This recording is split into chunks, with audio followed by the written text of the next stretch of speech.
Welcome to this explainer. Today, we're embarking on a deeply meaningful exploration of the sacred journey of Umrah. If you're preparing to become a pilgrim for the very first time, well, the prospect can feel incredibly exciting and maybe just a little bit overwhelming, right? But rest assured, our goal today is to gently demystify this beautiful process. By walking through these foundational steps, we're going to prepare you for a peaceful, focused, and spiritually fulfilling experience. Okay, let's dive into this. Our journey is structured into 4 manageable phases. First, preparation and entering Ihram. Second, Tawaf, which is circling the Kaaba. Third, Sa'i, the walk from Safa to Marwah. And finally, completion and some vital tips. We're going to walk through this roadmap together. Let's start with Phase 1, preparation and entering Ihram, which is really about setting the foundation for your journey. Before heading to the holy city, you actually need to prepare yourself physically. This means trimming your nails, removing unwanted hair, bathing, and then putting on your Ihram garments. Now, as you travel, every pilgrim has to cross a designated boundary, and this is known as the Miqat. It's absolutely crucial to understand that you cannot travel to Mecca to perform Umrah without entering the state of Ihram right here. It is precisely at this boundary that you make your Niyyah, your clear, sincere intention to perform Umrah. The moment you make that intention, your spiritual state instantly shifts. You begin reciting the Talbiyah, and this brilliantly illustrates the heart of the journey. It's a profound declaration. It's really the ultimate response to the call of worship, announcing your arrival and devotion to Allah. This beautiful chant is going to be your constant companion as you journey onward toward the sacred city. Moving on to Phase 2, Tawaf, circling the Kaaba. Carrying the Talbiyah in your heart, you'll finally arrive at Masjid al-Haram. Maintaining a deep sense of calmness and reverence here is so important. You'll prepare for the first major ritual, which is Tawaf. This is the deeply symbolic act of circling the Kaaba. Now, your starting point is always the corner that houses the black stone. From there, you're going to move in an anti-clockwise direction, ensuring that you keep the Kaaba on your left side at all times. The number 7 is absolutely central to this ritual. Your Tawaf consists of exactly 7 complete circuits. Each round is a deliberate, mindful act of worship. At the beginning of every single circuit, you'll acknowledge the black stone. And as you walk, you're free to engage in permissible supplications, making prayers straight from your heart. Let's move to and see how this builds into the next sequence of actions. Completing that 7th circuit flows directly into 3 really important steps. First, whenever possible, you'll pray 2 Rak'ahs. Second, you drink from the blessed Zamzam water. And third, you take this incredible moment of spiritual elevation to make sincere dua, just asking Allah for whatever is in your heart.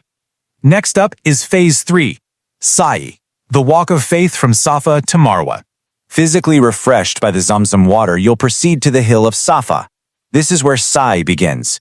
It consists of 7 journeys between the hills of Safa and Marwah. Now, the counting method here is absolutely crucial, especially for first-timers, so pay attention to this. Walking from Safa over to Marwah counts as 1 complete journey. Returning from Marwah back to Safa, that counts as your 2nd.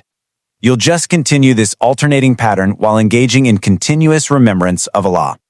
You'll also notice designated areas marked with green lights where men traditionally walk at a much faster pace. Finally, we reach Phase 4, completion, common mistakes, and some essential tips. Once you complete your 7th journey, ending at Marwah, the physical exertion is nearly over. The final step is addressing your hair. You basically have 2 options here. Halq, which is shaving the head completely, or Taqsir, which is shortening the hair.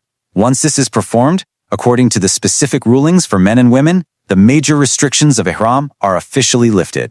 Your Umrah is complete.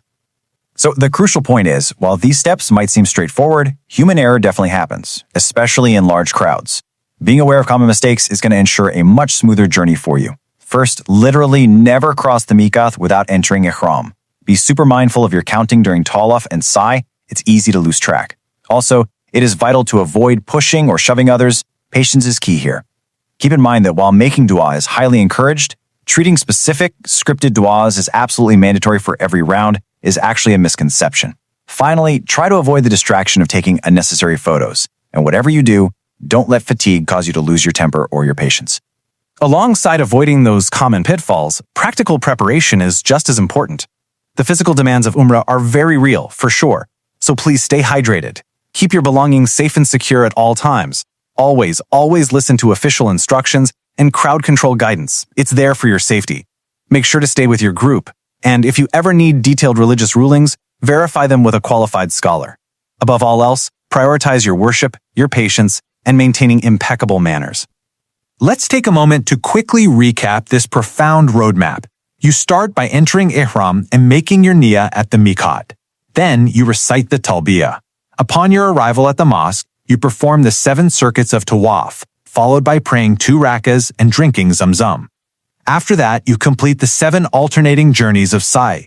And finally, you perform Halq or Taqsir. You now hold a complete step-by-step understanding of the entire process. We've covered the physical actions, the locations, and the essential rules. But remember, the most profound preparation actually happens within. Now that you know the steps, how will you prepare your heart for the journey of a lifetime? Let this knowledge empower you. Let it bring you peace of mind so that your focus can remain entirely on the beauty and sincerity of your worship. Thank you so much for joining me on this explainer, and we sincerely wish you a deeply moving and accepted Umrah.